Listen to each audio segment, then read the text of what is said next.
ხნის წინ დასრულდა შეხვედრა ავტოიმპორტიორებს შორის, სადაც განხილული იყო კობახიძის მიერ დაანონსებული შემზღუდავი კანონი, რომელიც კრძალავს ისეთი ავტომობილების იმპორტს, რომელიც 6 წელზე მეტი წლოვანების არის. შესაბამისად, ჩვენ ბუნებრივია ვკითხეთ ავტოიმპორტიორებს თუ რა იყო შეხვედრაზე მთავარი საკითხები, რაზეც იმსჯელეს. ბუნებრივია ამ ადამიანებმა ისაუბრეს იმ საფრთხეებთან დაკავშირებით, რომელსაც აღნიშნული კანონპროექტი ქმნის და ყველაზე მთავარ გამოწვევად ბუნებრივია რჩება ფასები, რომლებიც ძალიან მოიმატებს, ვინაიდან ბაზარზე გაიზრდება მოთხოვნა. აქედან გამომდინარე, პირველ რიგში ავტოიმპორტიორები მოუწოდებენ სახელმწიფოს ირაკლი კობახიძეს იმ უწყებებს, რომლებიც პასუხისმგებელი არიან აღნიშნულ კანონპროექტზე, რომ ამ ადამიანებთან დაიწყონ კომუნიკაცია, ვინაიდან თითოეული ავტოიმპორტიორი, ავტოდილერი თუ მანქანის მფლობელი ამბობს იმას, რომ ამ საქმეში ჩახედული ადამიანი ამ კანონპროექტს არ მიიღებდა, ვინაიდან აღნიშნული კანონპროექტი არ არის არანაირად მორგებული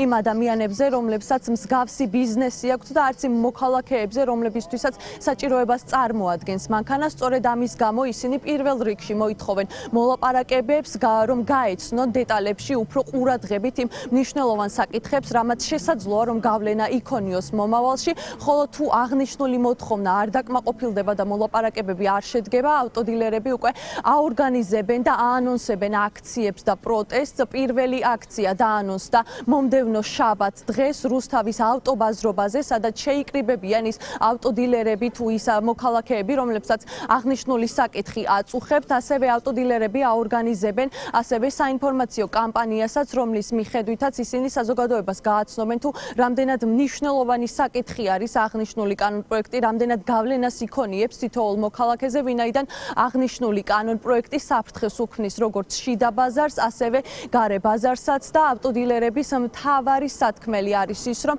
ქართული ოცნება თითქოს ისე აჩენს, რომ ის პრობლემას აგვარებს, თუმცა რეალურად ამით უფრო მეტი პრობლემა გაჩნდება ქვეყანაში და შესაძლოა ქვეყანამ ამით 1 მილიარდამდე ეკონომიკური ზარალიც კი მიიღოს. აქამდე ვიყავთ ავტოხაბი და რატო ვიყავთ ავტოხაბი? იმიტომ რომ მარტო ავტოიმპორტი არ იყო აქ, ძალიან ბევრი ადამიანი იყო ამ სფეროში ჩართული. აი ეს ადამიანები კარგავენ სამუშაოს. სამაგიეროდ ვინ ჩაიგდებს ბაზარს ხელში, გეტყვით, ბაზარს ხელში ჩაიგდებს ის ყაზახი და ყირგიზი ავტოდილერი, რომელიც აქამდე შემოდიოდა. ამაზე ჩვენ 2 წელია ვსაუბრობთ და ვითხოვთ ყურადღებას და ბუნებრივი მონოპოლიას მიიღებენ ისინი. ძალიან არასწორად ნაჩქარევად მიღებული ცვლილებებია, იქიდან გამომდინარე, რომ ამას სიღრმისეული ანალიზი სჭირდება. ეს არ არის მარტო რომ მოდით ეკოლოგიაზე ვიფიქროთ და არც ეკოლოგიაზე არ ფიქრობენ პირდაპირ ვთქვათ, იმიტომ რომ ევრო 5 2011 წლიდან არის სტანდარტი. 2011 წლიდან მოყოლებული ავტომობილები აკმაყოფილებენ ევრო 5-ს. ბოლომდე არ იყო კარგად შესწავლილი სფერო, მათ შორის დარგის სპეციალისტებთან, რადგან შესაძლებელია და არსებობს იმის ალბათობა, რომ ნაცვლად საერთო კეთილდღეობისა მივიღოთ პირიქით ეკონომიკური რეგრესი ქვეყანაში. ჩვენ ამ სფეროდან მიღებულ შემოსავლებს ვანაწილდებთ ქვეყანაში, სხვადასხვა სექტორებში, სხვადასხვა ბიზნესებში და საორიენტაციო ციფრები იყო დაახლოებით ბორო კვარტლის მარჩვენებლებით 480 მილიონამდე თუ არ ვცდები.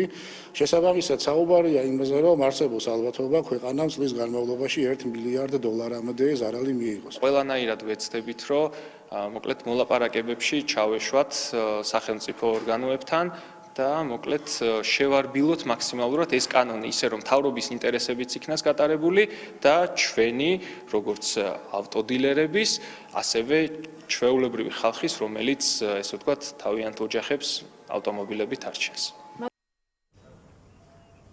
ეკოლოგიაზე ზრუნვით შეფუთული ტყუილის. სწორედ ასე აფასებენ ავტოდილერები იმ კანონპროექტს, რომელიც კობახიძემ დაანონსა, ვინაიდან აღნიშნულ კანონპროექტს არანაირი სარგებელი არ მოაქვს მოქალაქეებისთვის, ის პირიქით მაქსიმალურად შეავიწროვებს ამ ადამიანებს და არ მისცემს საშუალებას, რომ თუნდაც ლუკმაპური გამოიმუშაონ საკუთარი ოჯახისთვის, ვინაიდან ეს მხოლოდ მორგებული იქნება იმ ადამიანებზე, რომლებსაც საშუალება აქვთ იმისი, რომ 2020 წლის შემდეგ გამოშვებული მანქანები შეისყიდონ, რისი საშუალებაც საქართველოში დღესდღეობით ბევრ ადამიანს არ აქვს, ვინაიდან მყიდველუნარიანობა მაქსიმალურად დაბალ დონეზე არის ახლა.